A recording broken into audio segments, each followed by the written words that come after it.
Olá pessoal, sejam muito bem-vindos a mais um vídeo aqui no canal. E no vídeo de hoje nós vamos falar sobre este livro aqui, Felizes Mesmo Depois, que é um livro escrito pela Dana Gresh. E assim, é um livro voltado para casais, então se você é uma mulher casada, né?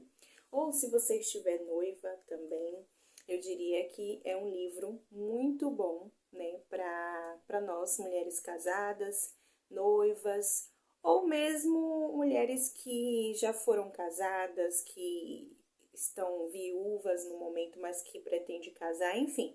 É um livro voltado para um relacionamento a dois, né, entre um homem e uma mulher. E assim, esse livro aqui, gente, ele vai tratar, se eu fosse resumir basicamente em uma palavra, ele vai tratar sobre a pornografia, né? Especificamente no casamento, né? Então, é um livro que vai tratar sobre pornografia no casamento, né? Sobre todos esses dilemas que o casal enfrenta quando um dos cônjuges está cometendo, né? Está praticando este pecado, porque sim, é um pecado à luz das escrituras, né? Sabemos que a pessoa que comete um vício de pornografia, ela tende a também acompanhado com esse desejo de lascívia a, a cometer o pecado de adultério, porque ele passa com certeza a desejar uma outra pessoa que não é a sua esposa ou esposo, né, o seu cônjuge. E eu acho muito importante falar isso aqui, tanto a esposa quanto o esposo, porque não só o homem, né, comete essa prática pecaminosa, quanto também tem mulheres viciadas em pornografia. E já até no próprio livro vai falar isso, que atualmente muitas mulheres, né, têm se tornado viciadas neste pecado, né, de pornografia. Então, assim, até uns anos atrás, isso parecia ser algo mais direcionado para os homens, mas não é o que está acontecendo atualmente. Muitas mulheres têm se refugiado na pornografia. E uma das coisas que logo no início do livro nós vamos nos deparar é com a Dena descrevendo a confissão de seu esposo. Ele chega para ela e confessa esse pecado, esse vício que ele estava tendo que lidar constantemente. Acho interessante também dizer aqui que era um vício que ele trazia consigo muito antes do casamento. E já faço um adendo para dizer que muitas pessoas acham, né, imaginam que vai deixar essa prática, né, esse vício depois do casamento, e não é o que acontece. Se este pecado ele não é tratado, ele não é erradicado na vida do indivíduo, ele vai levar também para o casamento, que foi o que aconteceu com o esposo da Dena e é o que acontece na vida de muitos homens e mulheres, né, que se casam pensando que vai passar e não acontece. O que ocorre? As pessoas imaginam que pelo fato de se tornarem casadas, pelo fato de terem seus cônjuges, vão deixar de praticar, né? Vão deixar de sentir essa tentação nessa área, mas não funciona dessa forma, né? O que é preciso ser feito é uma libertação desta prática pecaminosa, é deixar esse pecado, né? E o ideal é que se faça isso muito antes de entrar no relacionamento, muito antes de se casar. Né? Então, se você jovem que me escuta ainda é um jovem solteiro ou está noivo, tem uma namorada, procure tratar, né, desse vício muito antes de você entrar no relacionamento. Não leve essa prática pecaminosa para o seu casamento, porque isso com certeza irá prejudicar o seu relacionamento com o seu parceiro, com a sua parceira, com o seu cônjuge. À luz das escrituras, a palavra de Deus diz que nós devemos fugir, né, das paixões, nós devemos viver uma vida santa, uma vida pura. Então, você precisa buscar a pureza, a santificação, né, constantemente, para que assim este problema, né, esta prática, este vício, não venha atrapalhar futuramente no seu relacionamento conjugal. A Dena, ela vai falar, né, ela vai trazer essa confissão de seu esposo. Junto com a confissão, ela vai expressar, né, nos primeiros capítulos, o quanto isso a deixou abalada, preocupada, né, em como resolver essa situação, o que fazer. E é aí que o livro acaba sendo assim uma grande ferramenta para casais que têm lidado com isso, porque muitos de nós não sabemos o que fazer num momento como este, a quem recorrer, quais atitudes tomar, de que forma agir, como tratar o parceiro que está lidando com este pecado. E esse livro, ele traz tudo isso, né? Ela fez ela vivenciou na prática isso e através do livro ela quer ajudar outros casais a vencer, a deixar que o seu casamento seja totalmente, completamente redimido pelo Senhor. Logo nos primeiros capítulos, a Dena vai trazer toda a estrutura cerebral, né? Uma base de uma estrutura cerebral saudável, vamos dizer assim, que não é uma doença, claro, né? O vício de pornografia não é uma doença, se bem que hoje, para tudo, se tem um título, um rótulo de chamar o pecado de qualquer uma outra coisa que não seja a palavra pecado, né? Então, assim, ela vai deixar isso muito claro, né? Que é pecado, à luz das escrituras é pecado, apesar de nós vivermos em um mundo que está sempre, o homem está sempre se justificando, sempre buscando uma roupagem, né? A gente lembra até de Adão e Eva no jardim que procurou cobrir a sua nudez com roupas feitas de figueira, e daí você entende que o homem, desde há muitos anos, desde o jardim do Éden, busca se justificar, cobrir o seu erro, o seu pecado, né? Camuflar, na verdade, ao invés de trazer isso às claras diante de Deus e reconhecer o seu pecado, né? Então, o homem está sempre se justificando. Ela vai trazer toda essa questão estrutural do cérebro, né? Uma breve explanação de como funciona o cérebro de forma natural e de como funciona o cérebro que lida com esse vício. Ela até traz diversas pesquisas já feitas comprovando, né, as alterações através de exames de imagem, as alterações cerebrais que ocorrem, né, no cérebro de uma pessoa que lida com este vício, que é totalmente diferente de um cérebro de uma pessoa que não lida com vício de pornografia. E aí ela vai falar que o cérebro, ela tem essas alterações, né, estruturais, fisiológicas, que é bastante perceptível nos exames de imagens. Pelo fato de esse cérebro estar totalmente alterado, né, diferenciado, ela recomenda que o casal busque a ajuda de uma pessoa entendida, munida de um conhecimento nesse sentido, não só um conhecimento bíblico, mas um conhecimento clínico, ou seja, um conhecimento científico do que ocorre no sistema cerebral desse indivíduo, quais ações, comportamentos que ele vai ter devido a este vício. E aí é onde eu acho muito importante buscar ajuda com a pessoa que entende, porque muitas das vezes a própria igreja ela acaba se limitando a expandir o seu conhecimento. Sabemos que não é porque nós somos cristãos e nós temos o conhecimento das escrituras que nós não vamos recorrer a outros saberes, né? Nós podemos buscar outros saberes como um complemento para nós entendermos a estrutura fisiológica do nosso corpo, né? E por isso ela fala, ao procurar um conselheiro, busca um conselheiro que tenha esse conhecimento da estrutura cerebral, para não ter que lidar com as coisas espiritualizando tudo sem levar em consideração a parte fisiológica. E ela vai falar também que o cérebro da pessoa, né, a qual está constantemente bombardeada de vídeos, de imagens, o indivíduo passa a ter uma certa confusão.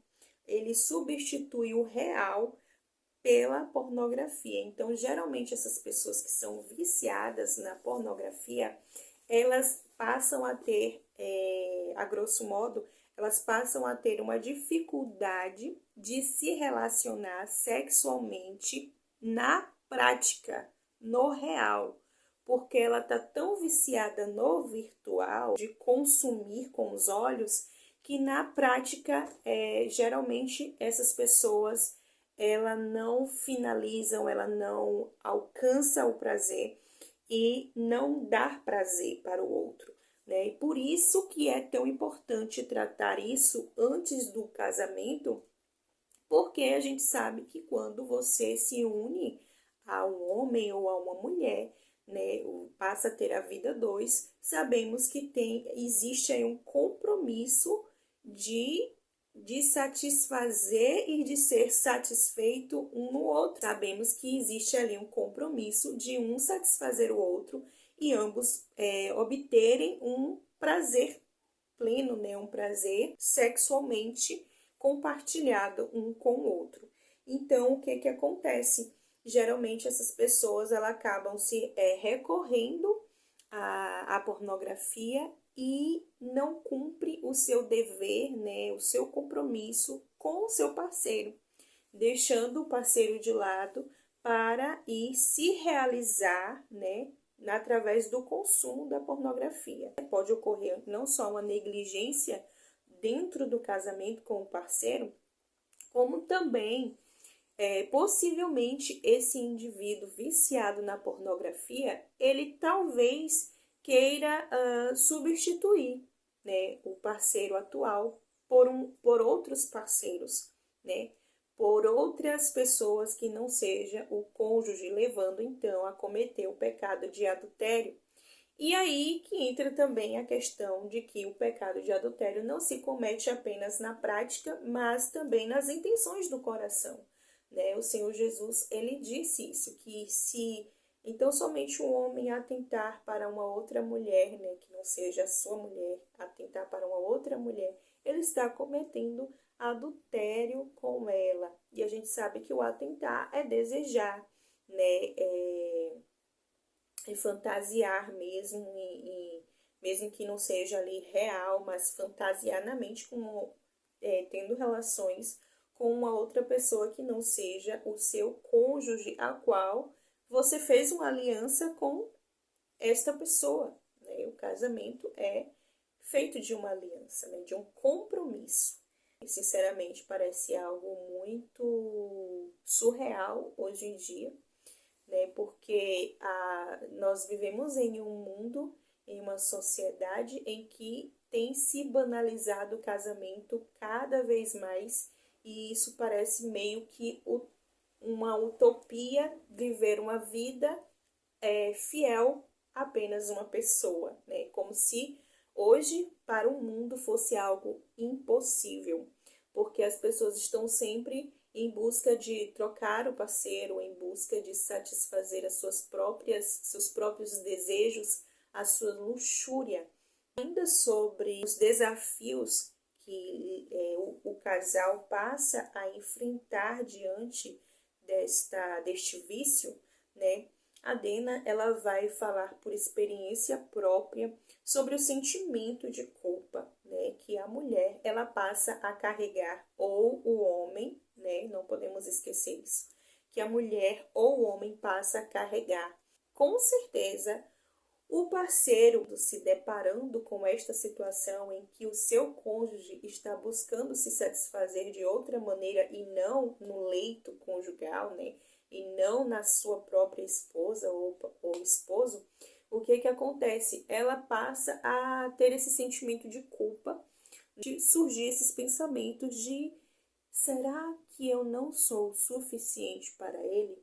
Ou será que eu não sou suficiente para ela? Porque o seu cônjuge tem recorrido a outras formas de prazer, né? Tem recorrido a outras formas de se satisfazer que não é no cônjuge. Então, isso causa nessa pessoa esse sentimento de culpa, porque talvez ela errou em alguma coisa, ela falhou, faltou em alguma coisa, e por isso ele recorreu a determinada prática que nem sempre é, e possivelmente não é culpa do outro, né? É simplesmente porque ele tem cedido aos desejos da sua carne, né, ao pecado, desta maneira. Você que me escuta, se por acaso estiver passando por isso, não é você a causadora deste pecado na vida do seu cônjuge, né? Não foi você quem causou isso. Geralmente a pessoa já entra no casamento trazendo esta prática pecaminosa dentro de si. E outro ponto que ela vai citar também é a perda de confiança. O parceiro a qual está sendo traído, porque isso não deixa de ser uma traição, ele perde a confiança, fica sem saber até onde pode confiar, até onde o seu cônjuge está sendo sincero, genuíno, verdadeiro consigo, com ele, né? No caso. Até onde essa aliança está sendo de fato genuína e verdadeira e não está sendo quebrada? Será que ficou ali no vício da pornografia e não expandiu a ter relacionamentos extraconjugais, né? Então perde aí uma confiança. E se houve um relacionamento fora do casamento com uma pessoa, né, não só no sentido virtual, mas também no sentido prático, contato, né, físico ali mesmo, será que vai continuar? Né? Então perde essa confiança. Será que eu posso confiar em você, o parceiro? Possivelmente vai fazer esses questionamentos internamente. Será que eu posso confiar no meu cônjuge? Será que ele não vai voltar a me trair? Será que ele não vai voltar a recorrer, a desejar outras mulheres que não seja somente eu? Né? Então perde aí essa confiança. Um outro ponto também é o risco de divórcio, logo que não há confiança, bem possível que exista aí uma quebra de aliança e por conta desta quebra é possível também que o cônjuge peça divórcio, porque ele não está sendo respeitado, né? E ele pode estar sendo substituído por outra pessoa, também fisicamente, então é bem possível que peça aí o divórcio. Ou mesmo que não tenha, não exista um contato físico ali, mas a gente sabe que a pessoa que está cometendo o vício da pornografia, ela está desejando aquilo que ela está assistindo. Ou seja, ela está desejando aquela pessoa a qual ela está vendo ali despida, né?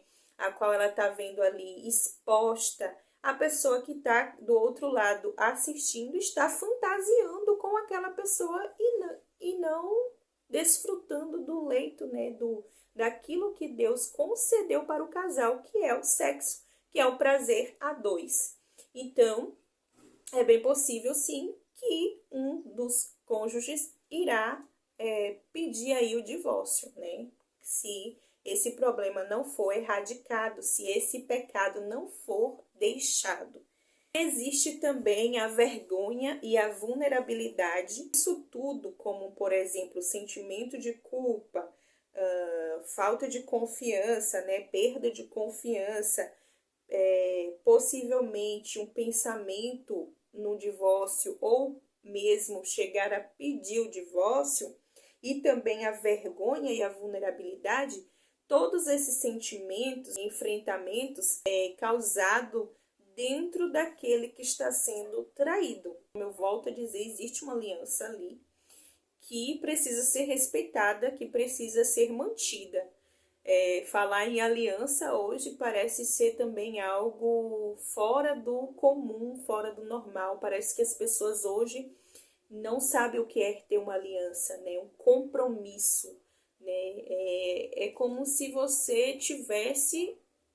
É basicamente como um negócio em que ambas as partes precisam ser beneficiadas e que existem regras que não devem ser quebradas. E quando um quebra, né, ele precisa sofrer as consequências dessa quebra de contrato, desta quebra de aliança, desta quebra de compromisso, né?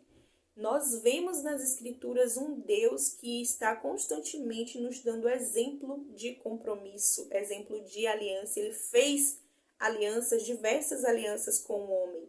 Nós vemos esse exemplo de compromisso através do próprio Criador dentro das Escrituras e nós devemos respeitar isso. Um outro ponto fundamental na leitura, né, no livro, que você vai se deparar é a busca por ajuda, né? Ela fala muito disso, a importância que se é você buscar ajuda, você recorrer a alguém que esteja capacitado, munido de conhecimento, que realmente possa te ajudar, que realmente possa te auxiliar numa circunstância como essa, numa situação como esta, né? Que pode possivelmente acabar com o casamento, né, e destruir toda uma família. E ela vai falar de se buscar por ajuda a um terapeuta, né, um terapeuta, uma espécie de terapeuta familiar, e aí existe aí a diferença, né, de um terapeuta cristão de um psicólogo. Sabemos que o psicólogo ele tem uma abordagem totalmente diferente, né? Uma abordagem mais humanista, né? Ao contrário de um terapeuta cristão que vai tratar, né? Na ferida mesmo ali, tratar do pecado. Inclusive, a gente sabe que hoje a psicologia ela está sempre rotulando, né? Aquilo que chamamos de pecado, né? Como, por exemplo, dizer que é uma compulsão, que é um transtorno, enfim. Ela não vai chamar de pecado e ela não vai tratar como tal. Ao contrário de um terapeuta cristão, um terapeuta que seja muito bem munido das escrituras, ela fala muito isso, né? Ela faz assim, ela vai pontuar o que você deve buscar nesse terapeuta. E um desses pontos fundamentais é de que ele tenha um conhecimento bíblico, né? De que ele venha realmente confrontar, né, este pecador, trazendo respaldos bíblicos, né? À luz das escrituras, vamos tratar este pecado aqui, vamos chamar, dar nome a este pecado de pecado. Então, veja como pecado. Vamos deixar a prática do pecado, né? Então, ela fala muito disso, né? Dessa importância de buscar um terapeuta assim.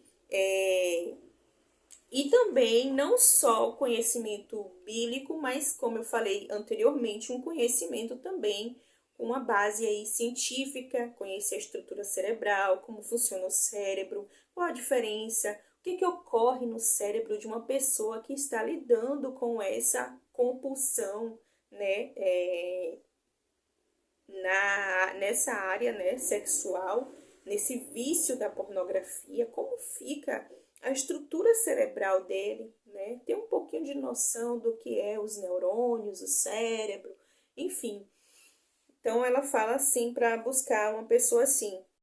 Aí a Dena, ela também vai falar da importância de se buscar um líder espiritual, né? Caso você não encontre um terapeuta cristão, busque então, né, um líder espiritual. Por que o líder espiritual? Porque ele vai, como eu falei anteriormente, né, assim como um terapeuta cristão, né, e o líder espiritual, neste caso o pastor, ele vai tratar do pecado, né, do seu cônjuge como um pecado, né, não apenas como uma compulsão e achar que aquilo é super normal, né, porque assim, um psicólogo, né, muito renomado e que inclusive já tinha anos de experiência na área, fala que mesmo fazendo o acompanhamento, observou-se, né, em uma pesquisa que os pacientes, né, as pessoas ali que estavam sendo acompanhadas por um psicólogo, não havia uma mudança real. Algumas dessas pessoas, de acordo com a pesquisa, foi comprovada que até certo ponto elas conseguiam, mas depois não obtinha um sucesso absoluto, né? Então o problema não era erradicado, não era resolvido de verdade. Ao contrário de quando essa prática é vista como pecado, é vista como algo que precisa ser deixada, né? Afinal de contas, através do Evangelho, nós sabemos que existe aí um objetivo supremo, né? Que é Cristo. Então, assim, a pessoa passa a ver aquilo como pecado, sabe que é uma ofensa a Deus, a santidade de Deus, então ela vai buscar deixar aquilo, né? Ela vai buscar ser transformada, né? Que é o poder do Evangelho que faz isso na vida do homem. Ele transforma o homem, né? O Evangelho transforma. Não é uma coisa de mudança de hábito, é realmente uma mudança de dentro para fora, né? Ela também vai falar buscar por ajuda em outras mulheres, no caso das mulheres que lidam com este problema, busque ajuda em outras mulheres, né? Há mulheres, de preferência, mulheres sábias, mulheres piedosas. Quando eu cito mulher piedosa, eu quero dizer com uma mulher que busca viver de acordo com a palavra de Deus, uma mulher que teme ao Senhor, né? Então ela fala, busque ajuda nessas mulheres, mulheres que possivelmente são experientes, né? Que já vivenciou isso, que sabe como lidar com isso, que vai poder te orientar, te acompanhar.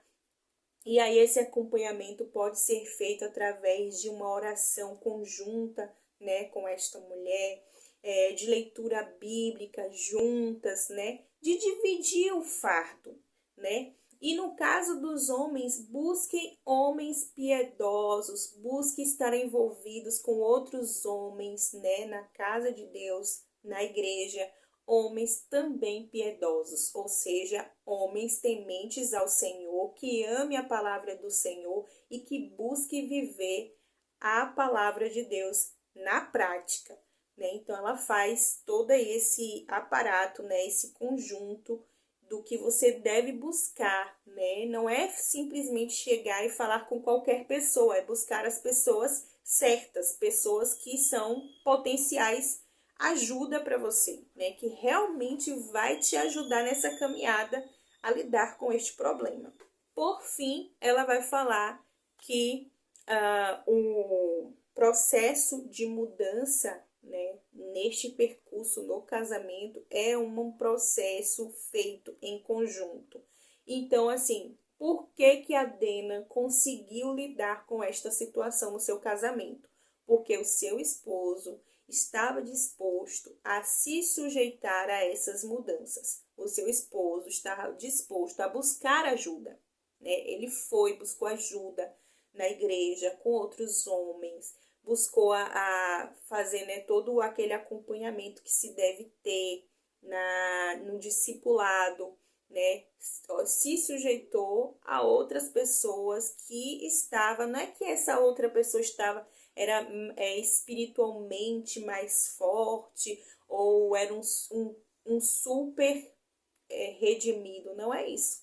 Mas é que era a pessoa que estava capacitado para orientá-lo dentro da palavra de Deus e que poderia realmente ajudá-lo nessa área, né? Que possivelmente estava com uma fé mais robusta, né, para ajudar nessa caminhada. Fala que o marido dela também buscou apoio em redes de apoio, né, grupos terapêuticos, para estar ali expondo a sua fraqueza, né, sua dificuldade. E aí, quando a pessoa também ouve que o outro já passou por aquilo, que o outro passa, lida com aquele pecado também, ele percebe que ele não é o único, que existe outras pessoas que também cometem pecado, né? Porque assim, muitas das vezes, quando a gente escorrega, quando a gente comete um determinado pecado, tendemos a achar que nós somos os únicos miseráveis pecadores e se sentir inferior, né? E claro, também não é para você se sentir superior, não é isso. É para você realmente se humilhar, mas não ficar com esse sentimento de culpa, achando que o Senhor, Deus, nunca vai perdoar. Né? Nós sabemos que a Bíblia diz que onde abundou o pecado, superabundou a graça. Então, assim, foi uma leitura muito proveitosa. A Dena, ela tem uma escrita bem leve, tranquila, não é uma linguagem rebuscada, de difícil compreensão, não. Ela é muito objetiva, ela é bem sistemática também, então ela está sempre ali dividindo os pontos, né, pontuando as coisas, separando tudo bonitinho para ficar bem, né, para você seguir como uma espécie de passo a passo ali para te ajudar nessa questão, né, ajudar mesmo ali o casal que está enfrentando este problema. E assim, foi uma leitura muito proveitosa para mim. Eu acredito que é uma leitura não só para os casais que estão passando por algo semelhante, algo relacionado, né, à imoralidade ou ao pecado de lascívia, mas também o casal em si, que é casal ou que vai se casar, que queira estar preparado, porque isso pode acontecer em qualquer casamento, né? Isso pode acontecer com qualquer pessoa, né? Então, assim, saber como lidar com isso frente a uma situação como essa, eu também diria que é um livro muito bom para você que atua junto às famílias dentro da igreja, que lida com, né, discipulado, ou com casais, ou que quer fazer alguma espécie de retiro espiritual para os casais, né, encontro de casais, e quer tratar sobre este assunto, e quer um material, quer um livro, algo que possa te auxiliar, então aqui vai essa dica. Mas também para os solteiros, os que estão noivos, que estão se preparando para o casamento, se por acaso você que é solteiro lida com essa compulsão, para ir se preparando desde já, antes de entrar no casamento, né, ir se preparando em erradicar, em deixar a prática desse pecado, né, de lascívia. Enfim, pessoal, eu encerro por aqui. Espero que vocês tenham gostado do vídeo. Não esqueça de se inscrever, de deixar o seu like, tá bom? E vou deixar o link dele aqui abaixo no vídeo. Se você tiver interesse, adquira por intermédio do meu link. E aí você vai estar apoiando o meu trabalho aqui no YouTube, tá bom? É isso, fiquem com Deus e até o próximo vídeo.